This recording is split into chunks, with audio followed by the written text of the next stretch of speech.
شاید میں نے کسی ایک درس میں کہا تھا، ایک بہت بڑی متقی شخصیت تھی سرگودا کی، پیر فضل حسین شاہ صاحب رحمۃ اللہ علیہ، تو انہوں نے تجربتاً کہا کہ طالب علموں کی کتنی اخلاقی تربیت ہو چکی ہے۔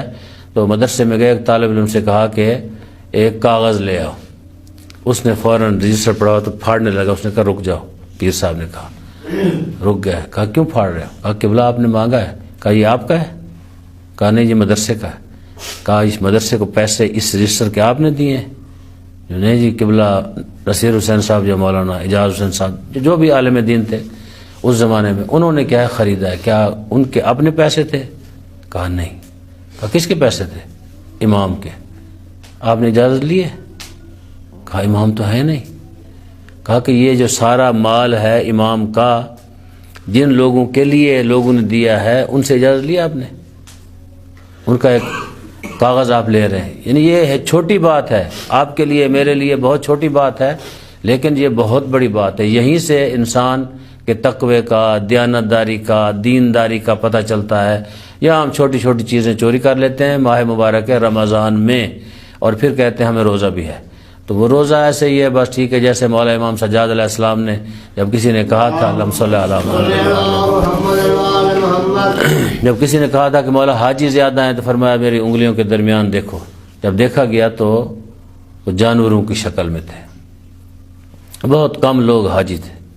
تو اگر آج معصوم آ جائے تو ایسے کریں تو بہت سارے جو مومن اپنے آپ کو ظاہری طور پہ کہتے ہیں ان کے چہرے عیاں ہو جائیں گے، یا فرض کریں جی کیونکہ مومنین ناراض نہ ہو جائیں، حتیٰ طالب علم، حتیٰ مولانا حضرات، ذاکرین، خطبہ، نوحہ خان، شاعر، سارے جتنے بھی ہیں سارے عیاں ہو جائیں۔ کیوں؟ اس لیے کہ ہم نے امام کے کہنے پہ عمل نہیں کیا۔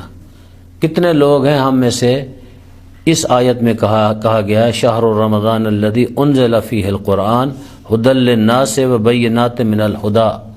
کتنے لوگ ہیں جو اس قرآن کی سے ہدایت لیتے ہیں؟ کتنے بندے؟ سورہ حمد جب لوگ پڑھتے ہیں تو غلط پڑھتے ہیں، تو کیا ہدایت لیں گے؟ قرآن کی اہانت کرتے ہیں، یعنی ان کو اتنے، میں سمجھتا ہوں یا جاہل ہیں یا پھر کیا ہیں، جان بوجھ کے کرتے ہیں۔ ایک صاحب، وہ ان کا نام بھی کوئی سید تھا، کوئی شفقت حسین، پتہ نہیں کیا بلا نام تھا، ذاکر، تو وہ کہہ رہا ہے کہ قرآن میں ہے جوتا حسین کا، استغفر اللہ ربی واتوب الیہ۔ علیکم السلام۔ امام حسین علیہ السلام کا مقام بلند ہے، حضرت کا جوتا جو ہے وہ ہم اس کو چومنے کے لیے تیار ہیں، لیکن قرآن اللہ کا کلام ہے، اہل بیت اس کا احترام کرتے تھے، جناب سیدہ سلام اللہ علیہ اس کا احترام کرتی تھی۔ یہ کیسے ہو سکتا ہے کہ ایک جوتی جو ہے جو پاؤں میں پہنی جائے وہ قرآن کے اندر ہے، یا اس طرح کا تعبیرات اس نے استعمال کی ہیں؟ لہذا قرآن جو ہے ہماری ہدایت کے لیے آیا ہے۔